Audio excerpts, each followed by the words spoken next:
The late Robert Merriam, who with his late wife Nancy welcomed me into their home and their rich history. If you know the Merriam-Webster dictionary, there you are.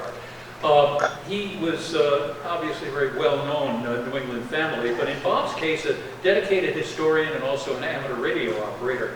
And Bob, with the help of a number of generous volunteers over the years, established the New England Wireless and Steam Museum in East Greenwich. It's a remarkable place to visit and learn about the contributions of steam power to Rhode Island and the impact of wireless radio on our modern society. Bob's legacy continues today at the museum. It is well worth the visit. But right now I want you to come back with me to a cold, wind-swept February night. It is 1907.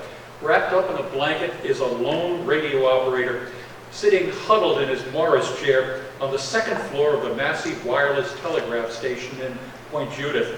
The station was housed in a sturdy building situated in the dunes at the end of Sand Hill Cove, now better known as the Roger Wheeler State Beach, and within sight of the Point Judith Lighthouse in Rhode Island Sound. Only a small amount of warmth makes its way into the second floor room, comes up through a floor grate. Not only heat in the building is a Glenwood potbelly stove on the first floor. Periodically, the operator climbs up a ladder to an observation tower, and he looks through a telescope. He's looking for the Fall River Line night boat, the SS Plymouth, on its way to New York. Suddenly, the spark of an incoming message breaks the silence. The letters CQ, PJ, D, HY. It's the liner's radio operator, a Massie employee, and he's calling the Point Judith shore station, call letters PJ, with his ship's call sign, the letters HY. The Morse code letters CQ signal an outgoing call, and D identifies the originating station. Incoming traffic means money. There's a businessman on board the ship, and he wants to send a telegram to New York. So hurrying down the ladder, the operator makes contact with a passing steamer. Quickly copying the message, the operator steps across the landline telegraph desk on the other side of the room, and he relays the message up to the Western Union Telegraph station that was installed at the Narragansett Pier Railroad Depot. The telegraph there was also a convenience to the many vacationers who were staying at the nearby Shoreside Hotel. The Point Judith Massie station, by the way, had actually paid to install the telephone poles and telegraph wire to connect with the Western Union line up in Narragansett. Excuse me. Now, this convenience added to the wireless service was available thanks to this young man, an innovative genius. He was a native of Providence. This is him as a young civil engineer, Walter Wentworth Massie, who became one of America's best-known wireless radio entrepreneurs. He was actually one of a group of contemporaries, communications pioneers. They included Reginald Fessenden, who's considered one of the pioneers of voice radio transmission. In January of 1906, Fessenden made the first two-way wireless communication between his stations in Massachusetts and Scotland. Really? Yes, he was ahead of Marconi because Marconi had only managed to do it one way from Great Britain over to Newfoundland at the time. On December 4th of 1906, Fessenden was also credited with making the first true radio broadcast. He played "Oh Holy Night" on his violin into a microphone, and it was picked up by a ship at sea that had a receiver capable of getting the signal. Also active at the time were A. Frederick Collins of Newark, New Jersey, Thomas Clark of Detroit, and New York's Lee DeForest, and of course the Italian-born Guglielmo Marconi, the 1910 Nobel Prize winner and considered the father of long-distance radio transmission. And Marconi, even though he never set foot in Rhode Island, is going to play a profound part in our story. Now, telegraphy that was transmitted by wire was, of course, invented by Samuel F.B. Morse back in the 1840s. Alexander Graham Bell follows with the telephone in the 1870s, and the communications age took a dramatic turn in the 1890s when the two concepts were linked. Wireless radio telegraphy, quickly followed by wireless voice radio. All in all, a far more economical approach since there was no need for wires strung in a pole. Between 1900 and 1916, wireless telegraphy quickly advanced in the country from a novelty to a workable communications medium, and it was due in overwhelming nature to the imagination of and the experimentation by a select group of individuals and the companies that they founded. Most of these ventures were short-lived, primarily due to a lack of business that was brought about by the separate successes of the telephone and the telegraph that resulted in reduced interest and demand for wireless. But not everywhere. See, by 1900, there were over 1 million landlines, telephone and telegraph landlines, rather, in operation in this country. 300,000 miles of telephone had been laid out. But the profit potential lay not cross-country, but offshore, in shore-to-ship and vice versa communication. And smack in the middle of this was Rhode Island's own Walter Massie. He had perfected several aspects of the scientific elements of wireless, and he also knew how to make $1 or 2 along the way, but he wasn't the only one. Excuse me. In the early years of the 20th century, New York wireless entrepreneur Lee DeForest was going around the country hawking his wares to the highest bidder. Guess who was turned on by it? The Providence Journal. They latched on to DeForest when the paper decided that the wealthy folks on Block Island that were there in the summer would probably enjoy an edition of the newspaper printed on the island for material that would be transmitted from the mainland. So they hired DeForest to set up a wireless station down at Point Judith, called Station PJ, in rented space on a coastal farm. But before the system could be completed with a station on Block Island, the ever-mobile DeForest takes off for New York to sell its wireless services to the news media that were covering the 1903 America's Cup races off Sandy Hook between the English Shamrock 3 and the American Yacht Reliance. DeForest had tried to provide the same service back in 1901, but his signals were drowned out by other operators. Meanwhile, the Journal said, well, all right, we'll wait a little bit. But October comes along, DeForest comes back, he sets up the Block Island station, it gets the call letters BI. Gee, I wonder how they did that. The Journal began what they then proudly, but not quite accurately, touted as the world's first wireless press system. What happens? You know what happens in Rhode Island. The weather. A storm blew down the Block Island's fragile, slender antenna support tower. Telegraph, at that time wireless, used a long wire antenna. That's why a lot of times you'd see that wire strung in between. Modern radio stations, of course, don't do that. They transmit it right from the antenna. In any case, the ever-frenetic DeForest lost interest in the whole thing and he moved on. And in a hurry, the Journal already's got people tied up here. They need somebody, and they need somebody to keep the things in hand. Now, this is a rare image, actually, from the collection of the late Robert Downey. Some of you folks may be familiar with his work. He published a couple of excellent photo books documenting life on Block Island. I believe there are a couple in the Kingston, let's see, I think about it. In the Peacedale Library, I think you'll find them. Well, let's go back and reintroduce Walter Wentworth Massie. Now, he's already known locally for his wireless experiments in demonstrations. So he replaced DeForest as the Journal's resident wireless expert.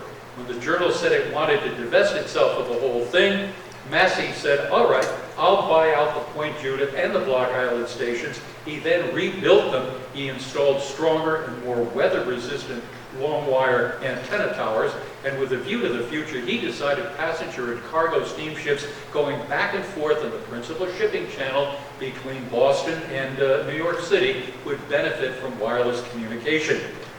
He convinced the New York, New Haven, and Hartford Railroad, by then they owned the Fall River Steamboat Line, to allow him to put up a trial system in a cabin aboard the steamer Plymouth, not unlike the setup that's seen here at the Wireless and Steam Museum. On March 21st, 1904, station HY aboard the Plymouth stayed in communication with the wireless shore station for about 3 hours as it approached Point Judith and then passed on, headed down towards New York. The service took hold very quickly. The line commissioned Massie to install systems on the entire Fall River Line fleet. He was an astute businessman, though. He placed Massie-employed operators aboard, and he leased rather than sold the equipment that he installed in these specially built soundproof cabins that were quickly duplicated.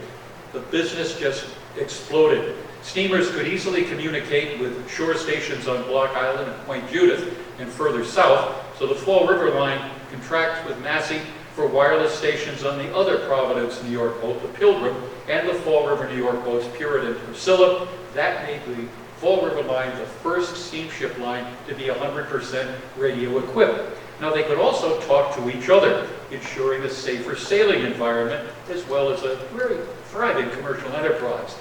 Massie's telegraph line from the wireless station up to the railroad at Narragansett Pier created a very effective and profitable ship-to-shore network.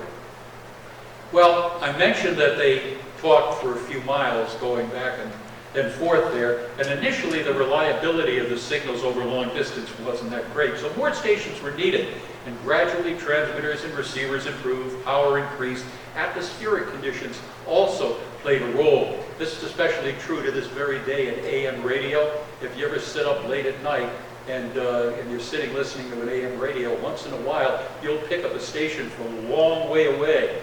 That's because the signal goes up, hits the ionosphere, bounces back down again. I used to work with a fellow in Providence. You may remember the name Sherm Strickhausen. Sherm was an ardent Chicago Cubs fan, and he used to go up to the top of Newton Hill at night, and he could pick up the Cubbies games sitting up there on top of the mountain. Oh well, he would have been happy later on in years. And anyway, it's June 1904. Massie opens a station down in Wilson's Point, down in South Norwalk, Connecticut. It's about 40 miles outside New York.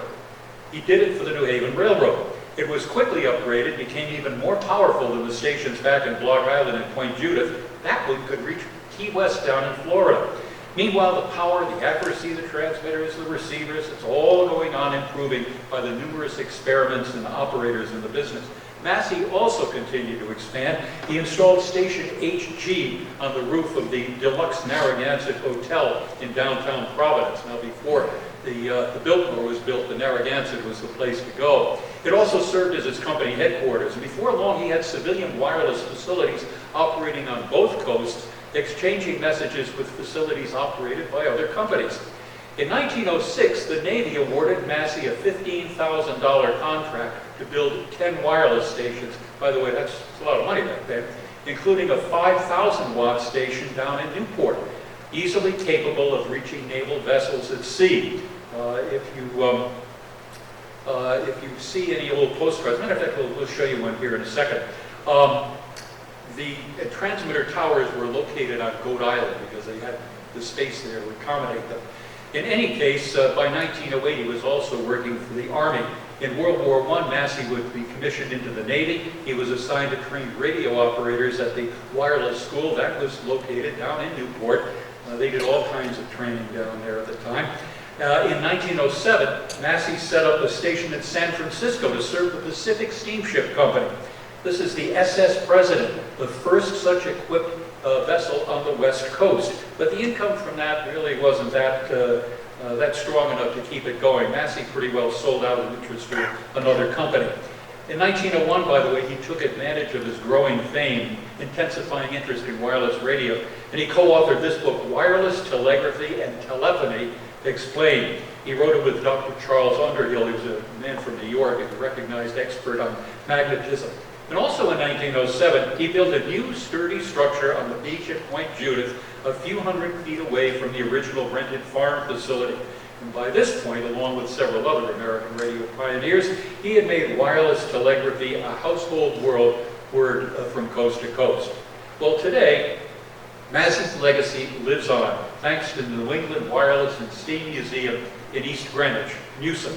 Their staff and volunteers rescued the Point Judith wireless station from destruction in 1983. I'm going to tell you that story. Moved it in its entirety up to the museum grounds. The museum founder, the late Robert Merriam, and his wife Nancy, had located the station's entire operating equipment in excellent condition. It was stored for years on the Massie family farm near Rentham. It was carefully reassembled by Merriam and his team of volunteers, fully restored, and it made Station PJ the oldest surviving example of its type in the world. After a little personal history about wireless wizard Massie, we're going to take a tour of that unique communications treasure. Walter Wentworth Massie was born in December of 1874 in Providence. Banker John Massie and his wife Harriet He began experimenting with wireless communication back in 1895. He was still studying at Brown and Tufts, and a year later he joined the Providence City Engineer's office, but he continued his experiments in wireless telegraphy at his home on Public Street, and he was also out giving lectures to the public.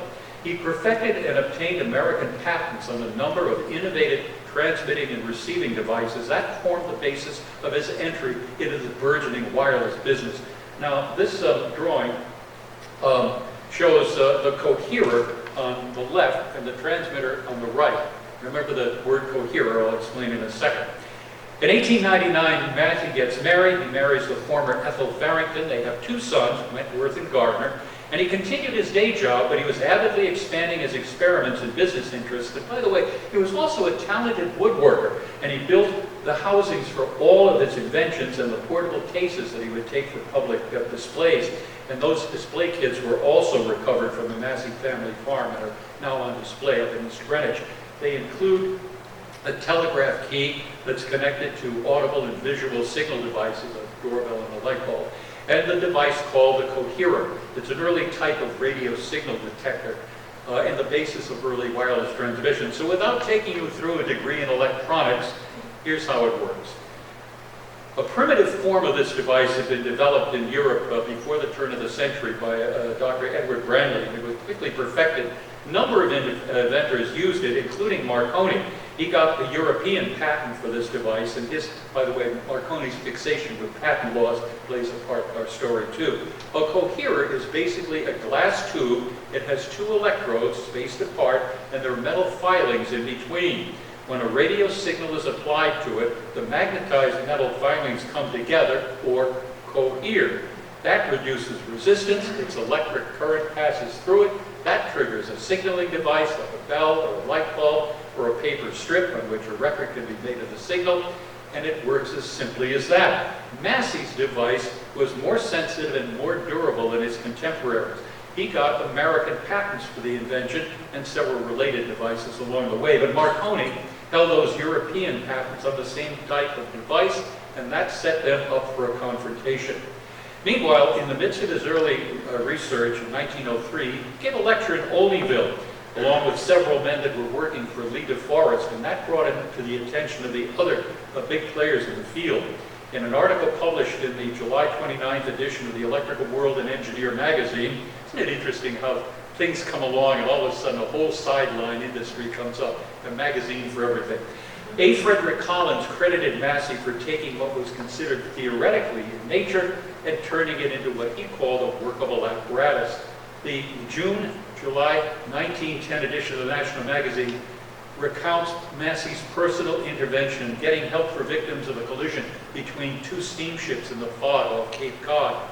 The Massie operator down at Point Judith picked up a distress call from one of the ships. Massie himself called a marine rescue company in New London. They immediately dispatched help to the scene, and this was going to be repeated, obviously, countless times over the years as radio telegraphy grew in importance. Meanwhile, Massie has got 20 patents on his inventions, and he incorporated his Providence-based business. Things took off, but he was smart. He never sold stock on the open market. He only had really never had more than 6 investors, and that was a wise decision on what was about to happen in the industry. Capitalized his stock at $100,000, later raised it to $300,000. Again, big money in those days. Within a few years, he had stations installed on numerous civilian vessels, on shore stations on both coasts, Point Loma, California on the left, Cape Henlopen in Delaware on the right. And he also built wireless installations for the Navy as far away as Alaska and the Philippines. His facilities joined dozens of stations that were operated by other key players in the field. So let's go back to Point Judith. That's where his sturdy 2-story frame and shingle building was set on a stone foundation behind protected sand dunes inside the harbor of refuge, right above the shoreline of Sand Hill. And this is the wood shingle, the gabled roof building with its observation tower that was perfectly restored by the East Greenwich Museum. It was built to withstand the treacherous New England weather. In fact, it survived 20 storms and several major hurricanes between 1916 and 1976.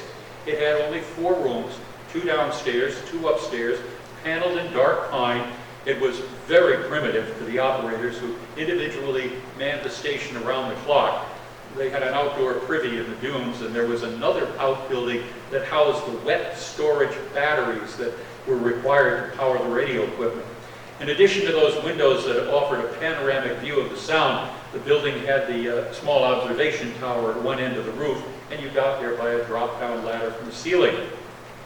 Here's a section of their 300-foot tall wood lattice antenna support. It was 4 feet square. It supported an elaborate wire antenna array, and a portion of the builder's model of the tower is here in the museum. And there's a piece of the actual tower itself. 1909, competition is growing. The New York-based United Wireless Telegraph Company making inroads into Massie's business, and he agreed to join forces with Frederick Collins and Thomas Clark, along with the Seattle-based Pacific Wireless. They formed the Continental Wireless and Telegraph Company. He gets to be vice president. He really got into it almost out of desperation because they had created a near monopoly on the marine wireless business, and that's where the money was. But Continental was also planning a coast-to-coast network, and unfortunately that would pit them against Western Union and American Telegraph. The real business opportunity continued to be where wired telegraphy couldn't go. Many wireless companies, though, were really just Ponzi schemes. They were floating multiple stock issues. Some did invest in technology, but that was about it. And by 1910, the government had enough, and they cracked down, charging fraud. United was considered the worst. It was the first to fall, and 3 of their officers were convicted and sentenced to fines and jail terms. It was Continental's turn next. 5 of the top executives, including Frederick Collins, were convicted and went to jail. Clark and Massie managed to distance themselves, and they didn't get charged. In a separate case, Lee DeForest Company was also charged with fraud, but he got away with it too. But by 1913, all of these companies were effectively out of business. They were bankrupt. Of the 40 wireless companies that formed in the first 20 years of the 20th century, there were only 3 left. In 1919, Marconi of America, Federal Telegraph of California, and Homod in Tuckertown, New Jersey. It was actually a German station that was taken over by the Navy during World War I. But by then, another threat had occurred. This was from the American Marconi Company that had swooped in and was buying up the assets of the other operators. He had already put the kiss of death on Reginald Fessenden and Lee DeForest companies with civil suits. He charged patent infringement. He actually launched his initial suit in federal court against Fessenden in 1905. Marconi was a great believer in lawsuits. He achieved similar success in Europe. Basically, he sued at the drop of the hat, claiming that just about any single improvement in wireless was a direct result of his patented equipment, and he was often quoted as saying, "A patent is merely a title to a lawsuit." If you want to read an interesting book, by the way, it's Marconi, The Man Who Networked the World. It was published about 6 years ago by a man named Mark Rayboy. Marconi, the man who networked the world. He was ever the showman and the self-promoter. He was relentless in his efforts, and the American Marconi Company either put his American competitors out of business or he bought them out. 1912, Massie had already closed his Point Judith station, and he said, "I've had enough." He sold out to American Marconi. He was offered a job with them, but he declined, and he went back to his job as a civil engineer in Providence. But he stayed active in radio telegraphy. As mentioned, he was a Naval Reserve officer and ran the Navy's radio training school, and then later was instrumental in forming numerous professional organizations. For a number of years after the war, he was also the city engineer in Cranston. In the 1920s and 30s, he built custom radio receivers. He operated a radio consultancy business in the Edgewood section of Cranston. He always was careful to just lease and not sell his equipment, kept a firm hand on the business side of things. He, in his workshop, built all the wooden cases for the gear. He's also a sales agent for RCA. RCA, by the way, was formed in the 1920s with American Marconi went into partnership with General Electric. A fellow by the name of David Sarnoff, you might remember him. He managed to get a job with him. Well, Massie was also an avid yachtsman on Narragansett Bay. He owned this beautiful motor yacht, Morenz, named after his 2 sisters. Needless to say, it was radio equipped. He was a familiar sight on Narragansett Bay. Here's the boat in Newport. By the way, he was also very active in surveying the shellfish beds around the bay during this period of time. He installed a wireless system at the Rhode Island Yacht Club, where he also served as Commodore for a number of years, and you can see the antenna there. From his home and workshop at 16 Windsor Road in Edgewood, it overlooked the Yacht Club, just a few streets away from Bob Merriam's boyhood home, by the way. Massie continued to build and lease his wireless systems in marine and commercial interests well into the 1930s. Walter Massie died on January 22nd, 1941, at his son's farm in Sheldonville, Massachusetts, not far from Rentham. He and his wife and their 2 sons are buried in North Kingstown's Elm Grove Cemetery in this simple plot with an unassuming headstone. But if it weren't for the efforts of Bob Merriam and Newsom, the Massie family gravesite might have been his only local monument. But what happened to Marconi in his litigation? Well, those lawsuits continue to work their way through the courts throughout Massie's life.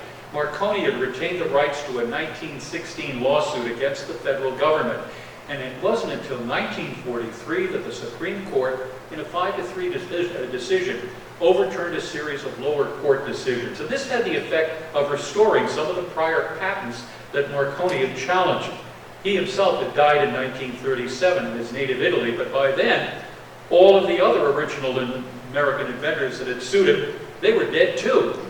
So the High Court did state that the decision said only that Marconi's claim to certain patents was in question, but it didn't challenge his claim to be the first to achieve radio transmission.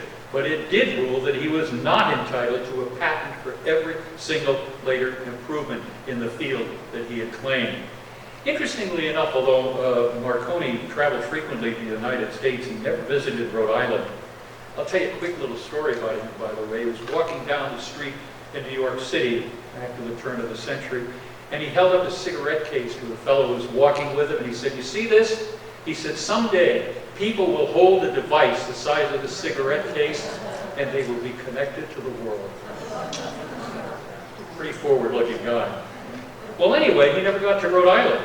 What a loss. But the state's large Italo-American population wanted to commemorate him. So in 1930s, after his death, there was a campaign to put up a monument at Roger Williams Park. Along came World War II. That interrupted the effort because Marconi had become a supporter of Benito Mussolini and had joined the Fascist Party in the 1920s. He really did it for social standing and business reasons. He wasn't really political. But Mussolini took advantage of his prominence of Marconi.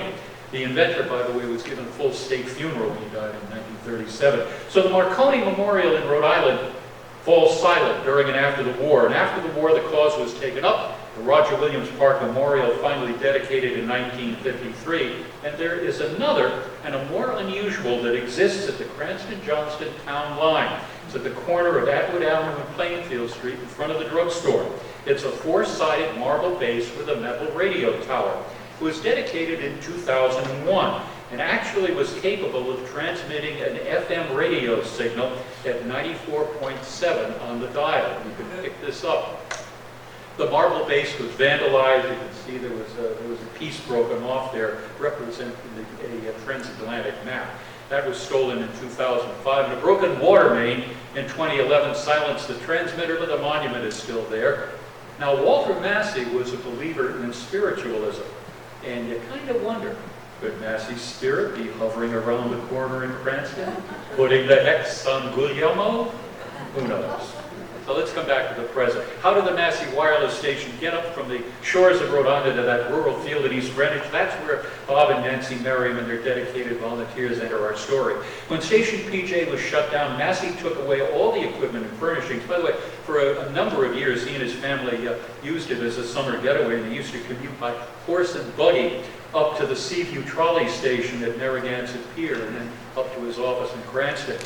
Well, the Point Judith building also served as a local telegraph station until the 1930s, and then it was a summer residence for several owners until the middle of the last century.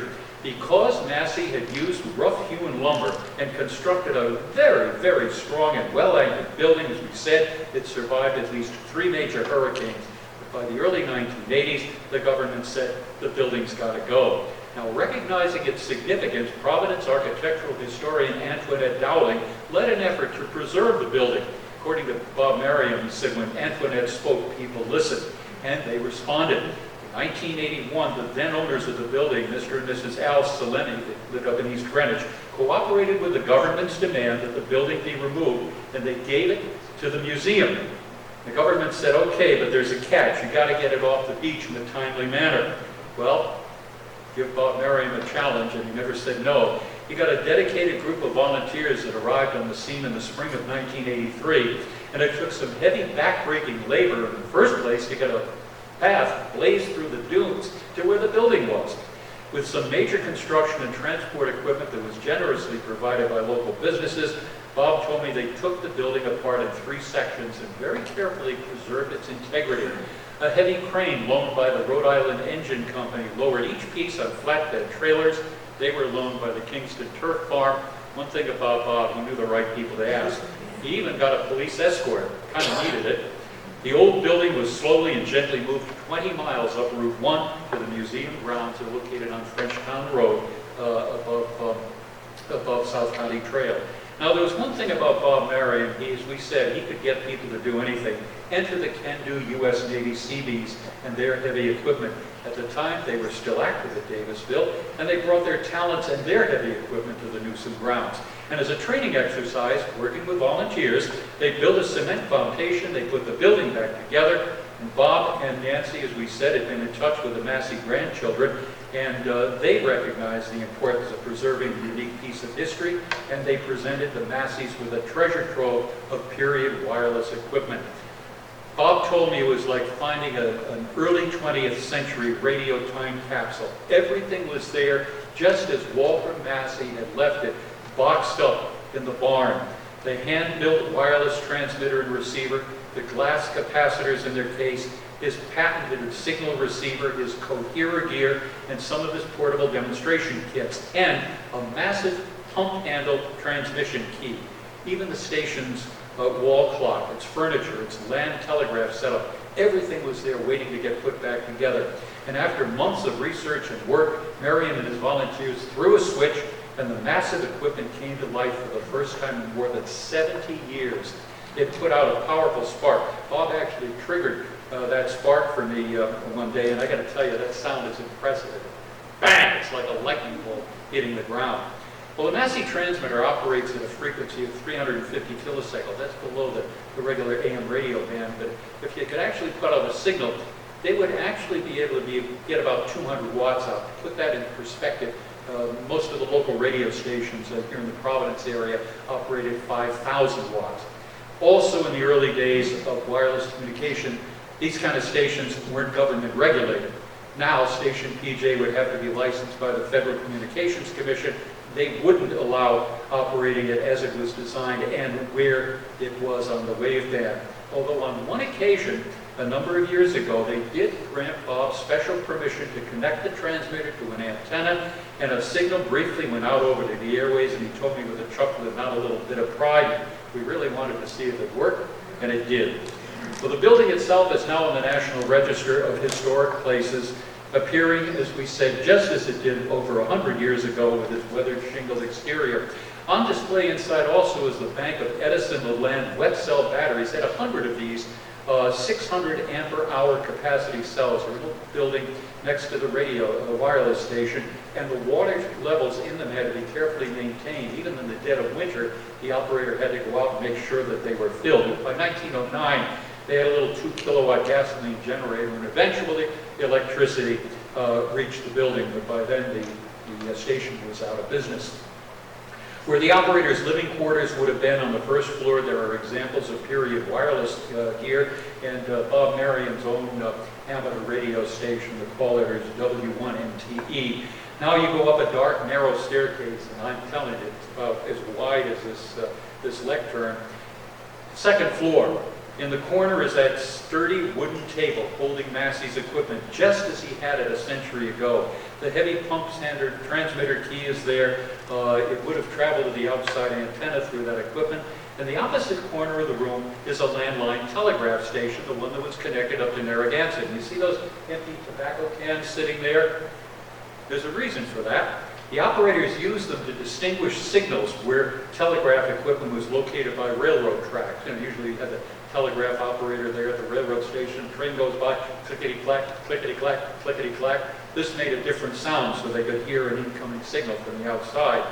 There were no tracks by Station PJ, but they liked it in so they wound up there anyway. Today we take our modern technology for granted. A little more than a century ago, pioneers like Walter Massie had a vision, a nationwide, international network that would link people together like they never were before. And the New England Wireless and Steam Museum preserves that dedication and imagination. The late Bob and Nancy Merriam, the team of dedicated volunteers, they restored that station and its equipment and ensured that the Providence natives' legacy, along with that of other radio pioneers, would be remembered and shared with future generations. In the adjacent one-story Radio Science Hall, by the way, there are tributes to every major contributor to the evolution of electronic communications, and also all kinds of receivers, transmitters, allied equipment. People can step back in time and stand behind talented radio pioneers like Massie, DeForest, and even has a little tribute to Marconi there. The Wireless collection, by the way, is only part of the museum's historical mission.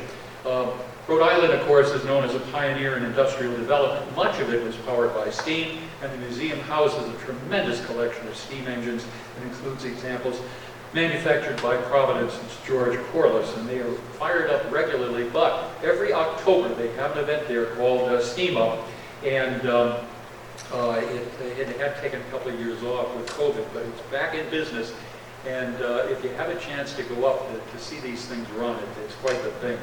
But thanks to the foresighted commitment of the Merriams and their volunteers, that legacy continues, and these unique treasures are going to remain to educate and enthrall future generations. Now, by the way, if anybody has a wireless message they'd like to send to the Fall River Line Night Boat, the Massie operator will be glad to send it for you quickly and efficiently, for a fee, of course. Thanks for letting me share the story.